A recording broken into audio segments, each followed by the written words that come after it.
untuk minta apa itu, minta isu-isu yang HAM atau apa. Kami ketemu dengan ketuanya. Saya pribadi merasa sangat terhenyak. Waktu itu ada delegasi dari Indonesia mau minta bantuan apa kepada Uni Eropa. Yang menemui kami itu mengatakan begini, coba Anda lihat, itu delegasi Indonesia yang datang ke sini minta bantuan, mereka datang naik Mercedes. Sedangkan kami yang memutuskan untuk memberi itu datang ke sini naik kereta api, naik kereta itu.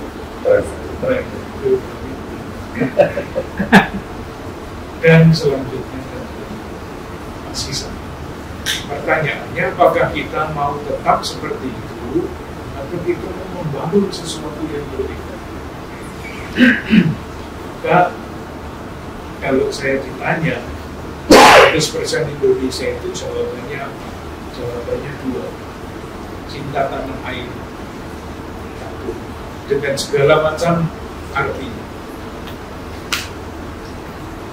Saya selalu memberi contoh pahlawan-pahlawan nasional dalam gereja Katolik yang lengkap. Dari hierarki ada Sugio Pranoto, awam politisi ada Kasimo, tentara lengkap, angkatan darat ada Slamet Riyadi, angkatan laut ada Yosudarso, angkatan udara Agustinus Sucipto, polisi ada Karol Satsukutu. Lengkap. Itu orang yang sungguh Katolik dan sungguh cinta memberikan hidupnya untuk bangsa dengan inspirasi iman. Dulu kalau kita melihat bagaimana Slamet Riyadi itu akhirnya pada usia 23 tahun sebagai komandan pasukan di Solo minta dibaptis. Ceritanya menarik. Dicinta tanah air dengan segala macam ceritanya. Dan yang kedua adalah watak peduli. Jadi saya yakin meskipun di mana-mana setiap hari itu kita membaca soal korupsi, tapi itu bukan watak asli. Itu adalah pengaruh keserakahan dari sistem ekonomi yang ekonomi ini ya, liberal, konsumerisme, budaya itu semua merusak watak asli. Sementara watak asli bangsa Indonesia sekurang-kurangnya yang ada di sini itu adalah kepedulian. Itu sangat jelas ketika kita berhadapan dengan pandemi. Kita semua tahu Indonesia adalah salah satu negara yang paling berhasil dengan penduduk yang sekian banyak melewati masa susah ini. Waktu itu gereja Keuskupan Jakarta diminta untuk ikut terlibat dalam penanganan pelayanan vaksin dan sebagainya. Yang datang di sini Pak Menko Kesra, itu Pak Muhadjir Effendi. Waktu itu saya mengatakan, Pak, hebat sekali pemerintah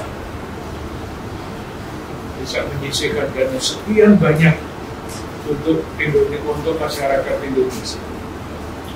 Pak Muhadjir itu mengatakan begini, rokok yang dibelanjakan oleh pemerintah itu hanya 20% dari semua biaya, yang 80% itu dari masyarakat.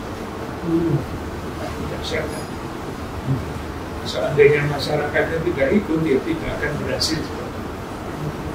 Dan belum kalau kita baca salah satu penelitian yang dibuat oleh satu lembaga di luar negeri mengenai World Giving Index, indeks kerelaan memberi, diteliti 146 negara.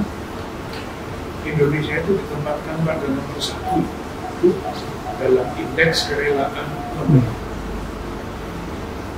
Penelitian yang lain yang diteliti 167 negara, yang diteliti itemnya kekuatan modal sosial. Indonesia jadi nomor 6 dari 167. meskipun korupsinya juga nomor sekian dan di bawah. Karena seperti itu watak dasarnya begitu, realitasnya begitu. Pertanyaannya adalah bagaimana kita berusaha untuk terus merawat dan mengembangkan yang ideal itu dan meminimalisir kesenjangan itu. Kalau membaca beberapa hari yang lalu di Kompas diceritakan bahwa IQ orang Indonesia itu rata-rata hanya 78. Itu nomor 2 dari bawah di Asia Tenggara. Di Asia Tenggara, Myanmar, Vietnam di atas kita. Mereka kan, itu berarti ada kesenjangan pendidikan karena ada orang-orang yang belajar kemanapun bisa. Tapi ada sekian banyak saudara kita yang apapun yang diusahakan tidak akan bisa belajar. Kesenjangan. Dan itu berkaitan langsung dengan kemiskinan. Kalau orang tidak punya ijazah, tidak punya pendidikan, dia tidak bisa bekerja. Kalaupun bekerja, gajinya akan rendah. Dan terus begitu, gajinya rendah, tidak bisa sekolah. Terus begitu menjadi lingkaran. Padahal itu semua ada di dalam pendahuluan Undang-Undang Dasar 1945. Tujuan dari kemerdekaan nomor 1 adalah ya kemerdekaan, menjaga tanah air, dan yang nomor 2 itu kesejahteraan umum, mencerdaskan kehidupan bangsa. Baru nomor 4 ikut terlibat di dalam perdamaian. Jauh sekali antara realitas dan cita-cita, antara watak dasar yang hilang oleh arus zaman dengan cita-cita yang mulia. Jadi bagaimana ya, hidup kita? Itulah sebabnya maka di Keuskupan Agung Jakarta sejak 10 tahun yang lalu kan, 5 tahun pertama 2016 sampai 2021 itu kan Pancasila. Itu ungkapan cinta tanah air. Mulai tahun yang lalu sampai tahun 2026 nanti ajaran sosial gereja. Itu ungkapan kepedulian. Maka ada macam-macam yang dikerjakan, kecil-kecil, bukan sesuatu yang bisa mengubah dunia. Ini misalnya yang paling kurang dihormati martabatnya adalah saudara-saudara kita yang disebut gila, orang dengan gangguan jiwa. Salah satu usaha pernah